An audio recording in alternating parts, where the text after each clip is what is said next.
Dans l'univers du cyclisme de compétition, il y a une obsession, une véritable obsession qui domine tout le reste. Le poids. Chaque gramme est traqué, chaque composant est pesé. C'est une bataille de tous les instants entre les fabricants pour créer le vélo le plus léger du monde.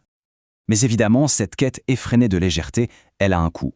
La grande question qui se pose et qu'on va explorer ensemble est donc assez simple. Combien faut-il vraiment dépenser pour pouvoir défier les lois de la gravité? Allez, on plonge dans cet univers fascinant. Retenez bien ce chiffre, 7 kg. C'est un peu le seuil psychologique, la barrière à franchir. Pour qu'un vélo entre dans le club très sélect des machines de haute performance, il doit peser moins que ça. C'est vraiment le point de départ de toute cette chasse au gramme. Bon alors, comment on fait pour atteindre des poids pareils? La magie, elle n'est pas dans un tour de passe-passe, mais bien dans l'ingénierie de pointe et la science des matériaux. C'est là que tout se joue.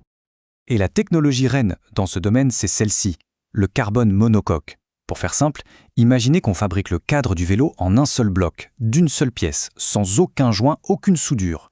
Le résultat est juste bluffant. On obtient une rigidité maximale pour un poids incroyablement bas. C'est vraiment la pierre angulaire de tous les vélos ultra légers d'aujourd'hui. On passe maintenant à la catégorie reine, les champions poids-plume. Pour ces vélos-là, le poids n'est pas juste un détail. Non, c'est l'ennemi numéro 1, celui qu'il faut anéantir. Ils sont pensés, dessinés et construits pour une seule et unique mission, grimper et grimper le plus vite possible. Et pour illustrer ça, voici deux monstres sacrés. Le Specialized Itos et le Scott Addict RC Ultimate. Regardez bien ces chiffres, c'est ahurissant. Les deux vélos complets pèsent 5,9 kg. 5,9. Mais là où ça devient vraiment fou, c'est quand on compare les cadres seuls. 585 grammes pour l'Itos, 599 pour le Scott. On parle d'une différence de 14 petits grammes. Ça vous donne une idée de l'intensité de la compétition à ce niveau. D'ailleurs, la source qu'on analyse aujourd'hui ne mâche pas ces mots concernant le Specialized Itos. Elle le décrit comme l'excellence absolue en matière de vélo léger. Tout est dit. Difficile de faire plus élogieux, ça place vraiment le vélo au sommet. Forcément, cette pureté, cette excellence, ça a un prix, et pas qu'un prix financier. Alors oui, les tarifs sont, disons, stratosphériques. 14 000 € pour la Ethos, 12 000 pour le Scott.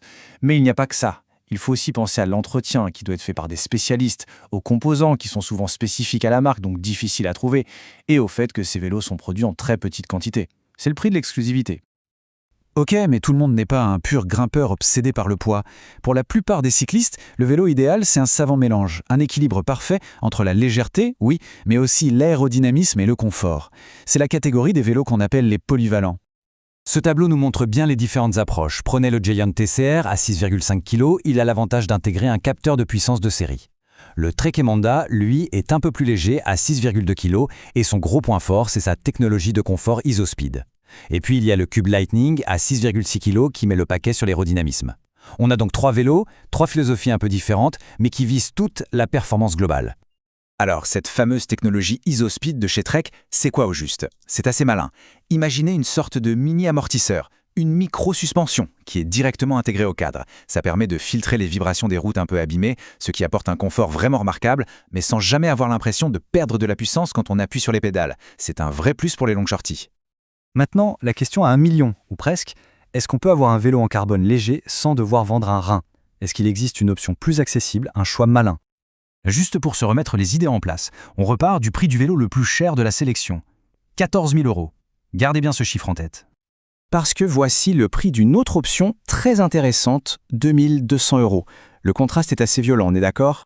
Ce vélo, c'est le Van Rysel EDRCF. D'accord? À 7,2 kg, on est juste un peu au-dessus de notre seuil magique de tout à l'heure. Mais pour ce prix, c'est une porte d'entrée fantastique dans le monde du carbone léger. Son cadre est typé endurance, donc il sera plus confortable. Alors où est le loup? Eh bien, pour arriver à ce tarif, il y a forcément des compromis. Les composants sont plus d'entrée de gamme et le design est moins travaillé sur le plan aérodynamique. C'est, comme le dit le titre, le choix malin par excellence. Allez, on termine avec une dernière catégorie, un peu à part, un vélo pour lequel le poids ou même le prix ne raconte qu'une partie de l'histoire.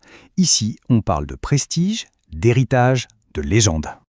Et la source qu'on décortique utilise des mots très très forts pour le qualifier. Elle parle du Graal du cyclisme. Rien que ça pose tout de suite le décor, on entre dans une autre dimension.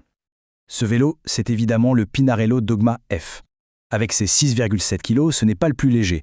Avec ses 16 200 €, c'est de loin le plus cher. Mais ce qui fait du Dogma un Dogma, c'est tout le reste. C'est son carbone très spécial, asymétrique, le Toraika T1100. C'est son palmarès incroyable avec des victoires à l'appel sur le Tour de France. Et puis c'est ce je ne sais quoi, ce prestige à l'italienne. Acheter un Dogma, ce n'est pas juste acheter un vélo, c'est s'offrir un morceau de l'histoire du cyclisme. Alors au final, comment on s'y retrouve dans tout ça? La conclusion, c'est qu'il n'y a pas de meilleur vélo dans l'absolu. Le vélo parfait, c'est celui qui correspond aux objectifs, aux envies et bien sûr au budget de chaque cycliste. Pour nous aider à y voir plus clair, la source propose une sorte de petit guide en 3 étapes. Une pour les puristes de la performance pure, une pour celles et ceux qui cherchent le meilleur compromis possible, et une dernière pour celles et ceux qui veulent entrer dans le jeu avec un budget plus raisonnable. Et si on devait résumer tout ça de manière ultra simple, ce serait avec ce tableau. Si la performance pure est la seule chose qui compte, alors le Specialized Aetos ou le Scott Addict sont les choix recommandés. Si on cherche un profil plus polyvalent, un vélo bon partout, alors le Giant TCR est une excellente option. Et enfin, pour le meilleur rapport performance-prix, le Van Rysel EDRCF est le choix le plus judicieux. En fin de compte, oui, le vélo le plus léger du monde peut certainement conquérir n'importe quelle montagne. Mais la question qu'il faut se poser est plus personnelle. Est-ce que c'est le bon vélo pour son propre voyage, pour sa propre pratique? Et ça, c'est une réflexion qui va bien au-delà d'un simple chiffre sur une balance.